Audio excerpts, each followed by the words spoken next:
Okay, this is lecture part 3. Oops, didn't mean to do that. There we go. Part 3.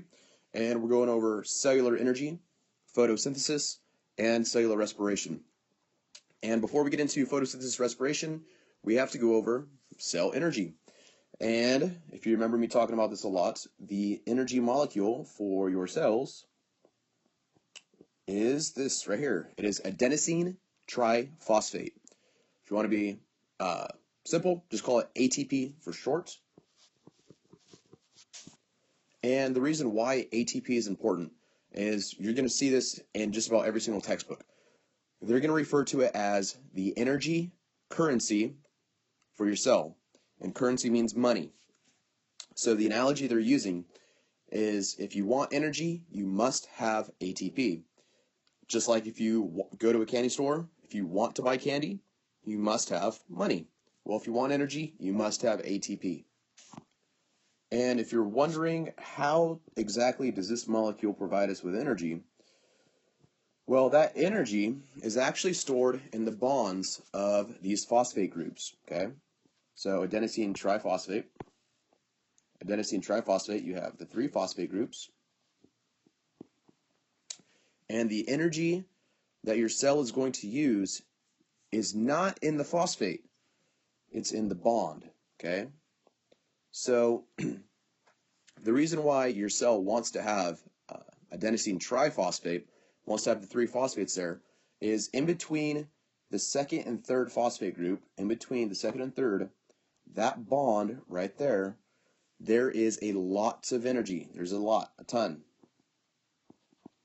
And what happens is when your cell uses ATP, this phosphate group will break off. This one right here will break off, and when it does, energy is released, and your cell could use that energy. So, boom, there's my energy being released. So after ATP is used, you're going to be left with a phosphate group because we didn't use the phosphate. It just broke off.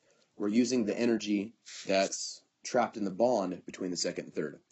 So the phosphate's still there, and you're just left with a single phosphate group and then adenosine diphosphate, okay? Di means 2. So you're probably wondering, well, why can't your cell use the energy trapped between the first and the second phosphates? Well, you can. It's not used very often by your cell, and it's really not that desirable because, remember, there's a lot of energy stored in this bond right here,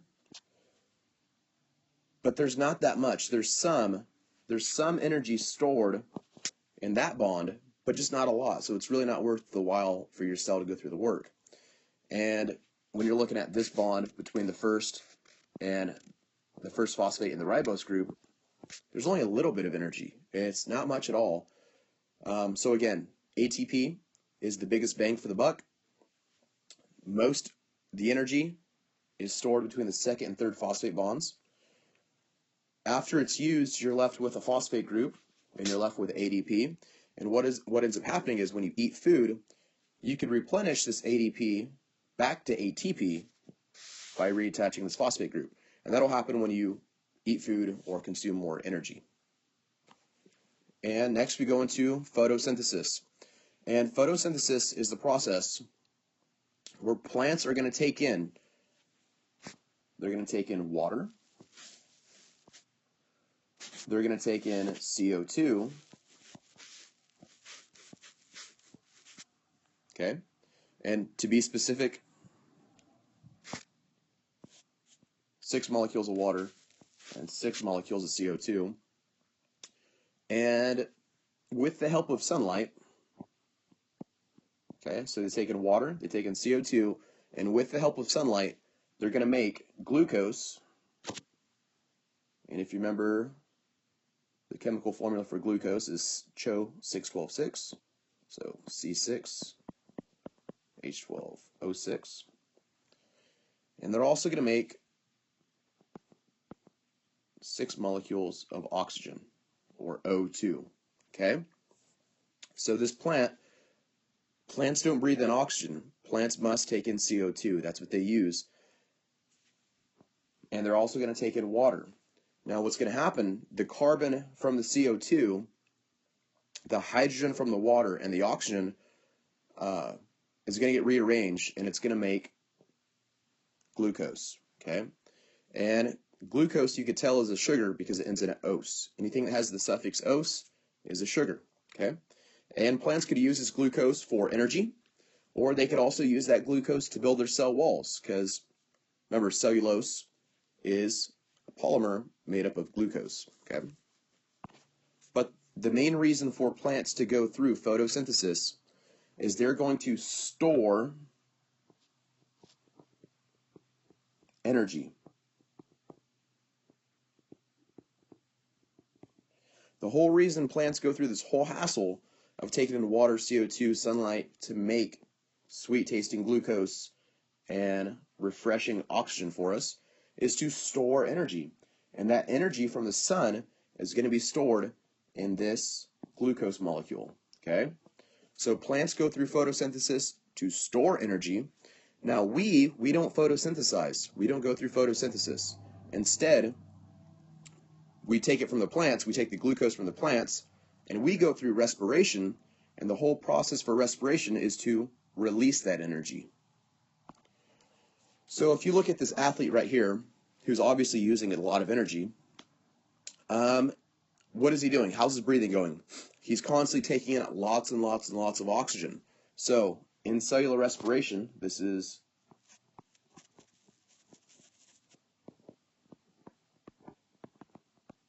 cellular respiration. Humans or animals, we're going to take in oxygen. You can tell this guy's breathing really, really hard. This is the oxygen going into his lungs. So we're going to take in 6 molecules of oxygen. And you could probably think that this guy knew he had an event today, so he probably ate a lot of carbohydrates. So he took in a lot of glucose.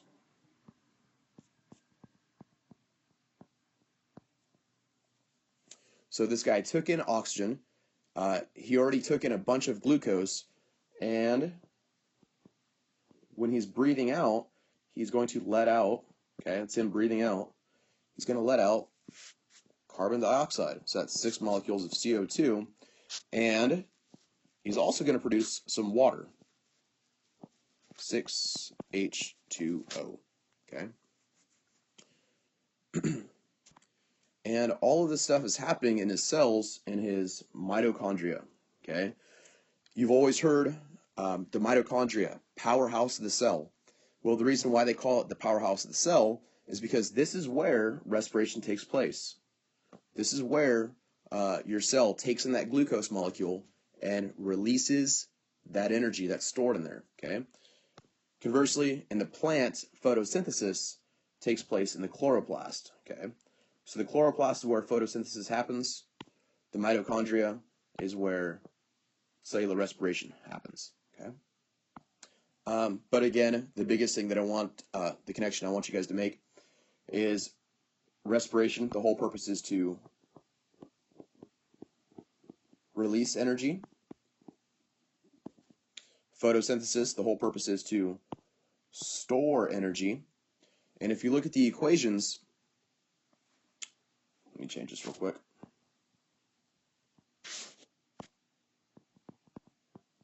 There we go. And if you look at the equations, they are exact opposites of each other, okay? So the reactants in photosynthesis, okay, the reactants are what we start off with. Those are the products are what you end with. Those are the products in respiration. And if we go back to photosynthesis, the products of photosynthesis are the reactants of cellular respiration. They are completely 100% opposite reactions, okay? One stores energy, one releases energy. The reactants of one are the products of the other, okay, and vice versa. Okay, next I want to take a deeper look at cellular respiration, and there are actually 2 types. we have aerobic respiration, and we have anaerobic respiration. And either one that happens, they both go through the same process first. They both go through the same initial stage, which is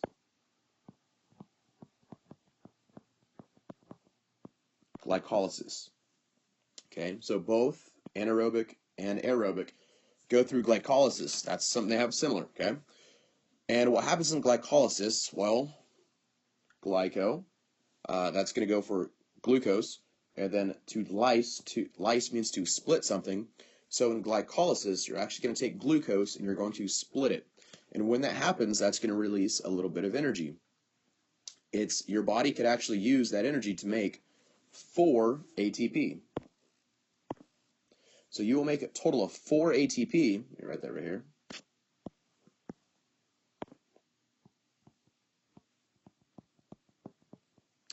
But what happens is your body needed to use 2 ATP to start the whole process. So you're going to net, your profit or net will be 2 ATP. Okay? So glycolysis happens for both aerobic and anaerobic. You make 4 ATP, but it costs 2 to start the whole process, so you're only going to net 2. Okay? I'm going to go ahead and erase this real quick.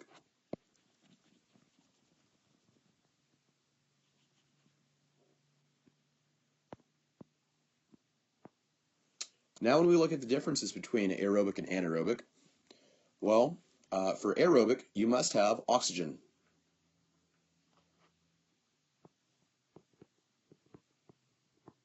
Obviously, you must have glucose as well. And after your body goes through, or your cell goes through glycolysis, there are 2 additional steps that it's going to go through. It's going to go through the Krebs cycle and then the electron transport chain. You're not going to need to know that for the final, but it is important to realize that aerobic respiration takes a little bit longer than anaerobic, okay? So it is a longer process.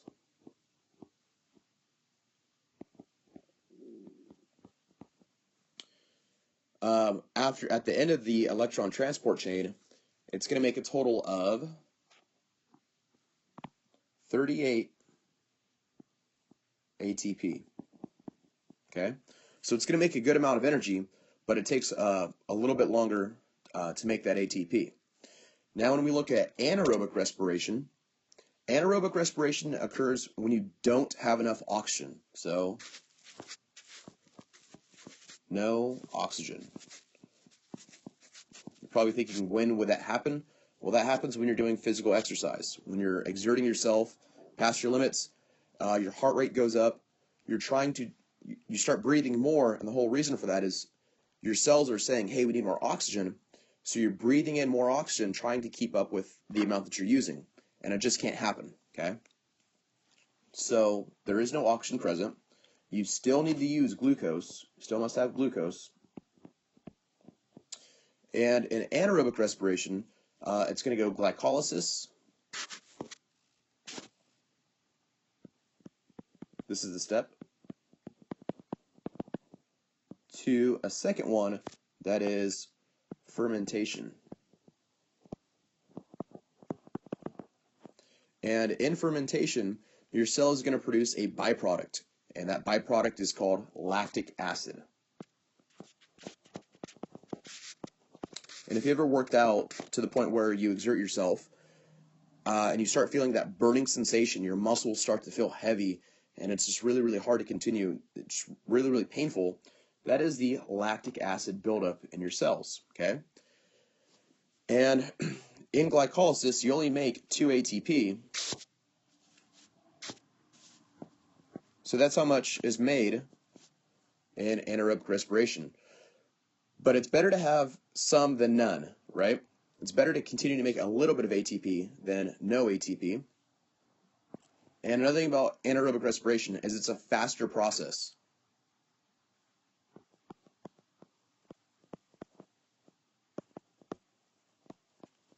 It's a faster process than aerobic respiration. So, like I said, it's better to have a little bit of ATP at a faster rate than no ATP. And actually, let's go ahead and go over photosynthesis respiration, the equation, one last time. For photo, go over this real quick.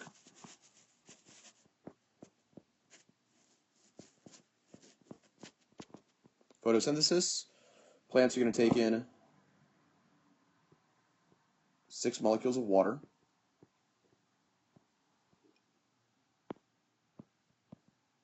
plus 6 molecules of CO2 with the help of the sunlight. They're going to give us glucose, which is C6H12O6. If you need help remembering the formula for glucose, I like to remember it CHO 612-6. And then plants are also going to give us oxygen, 6 molecules of oxygen. Okay? Then when we look at respiration, cellular respiration, it's the exact opposite process. We're going to take in glucose,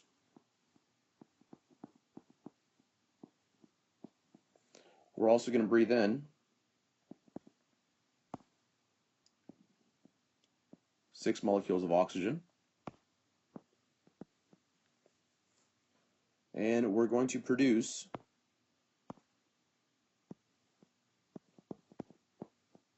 6 molecules of water and 6 molecules of CO2. And one last time, the reactants of one